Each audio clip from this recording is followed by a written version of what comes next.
பாலூட்டும் தாய்மார்களுக்கு என தனி அறையை முதலமைச்சர் ஜெயலலிதா தலைமைச் செயலகத்திலிருந்து காணொலி காட்சி மூலம் திறந்து வைத்தார். கோயம்பேடு பேருந்து நிலையத்தில் பாலூட்டும் தாய்மார்களுக்கான தனி அறை திறந்து வைக்கப்பட்டுள்ளது. இது குறித்த நேரடி தகவல்களை தருகிறார் எமது செய்தியாளர் பாஸ்கர். வணக்கம். தாய்மார்களுக்கு என பாலூட்டும் அறை கோயம்பேட்டில் திறந்து வைக்கப்பட்டிருக்கிறது. இந்த அறைகள் பற்றியும் திறப்பு விழா குறித்தும் முழுமையான தகவல்களை சொல்லுங்க. உலக தாய்ப்பால் வாரம் ஆகஸ்ட் 1ஆம் தேதி முதல் 7ஆம் தேதி வரை கடைபிடிக்கிறது. உலக தாய்ப்பால் வாரத்தை ஒட்டி தமிழக முதலமைச்சர் ஜெயலலிதா அவர்கள் ஏற்கனவே ஒரு அறிவிப்பை வெளியிட்டிருந்தார். பேருந்து நிலையங்களில் பாலூட்டும் தாய்மார்களுக்கு தனி அறை அமைக்கப்படும் என்று அறிவிப்பை வெளியிட்டிருந்தார். அதன் அடிப்படையில் பேருந்து நிலையமான கோயம்பேடு பேருந்து நிலையத்தில் 2 தனி அறைகள் அமைக்கப்பட்டிருக்கிறது. முற்றிலும் குளிர்சாதன வசதியோடு இந்த பேருந்து அறை அமைக்கப்பட்டிருக்கு. பேருந்து அறையில் பேருந்து நிலையத்தில் தனி அறை அமைக்கப்பட்டிருக்கிறது. ஒரே நேரத்தில் 15 தாய்மார்கள் இந்த பேருந்து நிலையத்தில் அமைக்கப்பட்டிருக்கக்கூடிய இந்த தனி அறையில் அமர்ந்து குழந்தைகளுக்கு பால் ஊட்டலாம். பணி நிமித்தமாகவோ பயண நிமித்தமாகவோ பேருந்து நிலையத்துக்கு வரக்கூடிய தாய்மார்கள் தங்களுடைய பிள்ளைகளுக்கு தனி அறையில் அமர்ந்து பால் ஊட்டக்கூடிய வசதிக்காகத்தான் இந்த அறை ஏற்பாடு செய்யப்பட்டிருக்கிறது.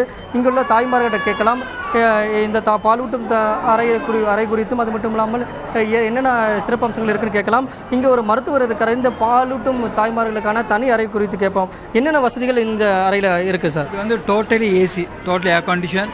We have everything sterile, I think. We have about 15 bedded compartment.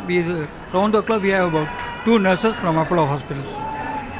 2 நர்ஸ்கள் இந்த தனி அறையில் எப்போதும் இருப்பார்கள் என்றும் 15 தாய்மார்கள் இந்த அறையில் தனிமையில் அமர்ந்து தங்களுடைய குழந்தைகளுக்கு பால் ஊட்டலாம். பாதுகாப்பு அம்சங்கள் நிறைந்த தனி அறை அமைக்கப்பட்டிருக்கிறதுங்கிறது இவருடைய தகவலாக இருக்கிறது. முற்றிலும் குளிர்சாதன வசதிகள் இருக்கிறது.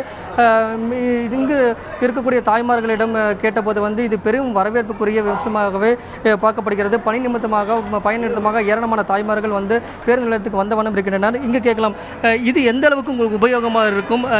எங்கிருந்து வரீங்க? இந்த நிகழ்ச்சியில் கலந்து கொண்டது குறித்து சொல்லுங்கள். என்னோட பேர் பத்மாவதி. நான் கோயம்பேட்டில் இருக்கேன். இது மாதிரி பொது இடங்களில் பால் ஊட்டுவதற்கு மிகவும் கஷ்டமாக இருந்தது.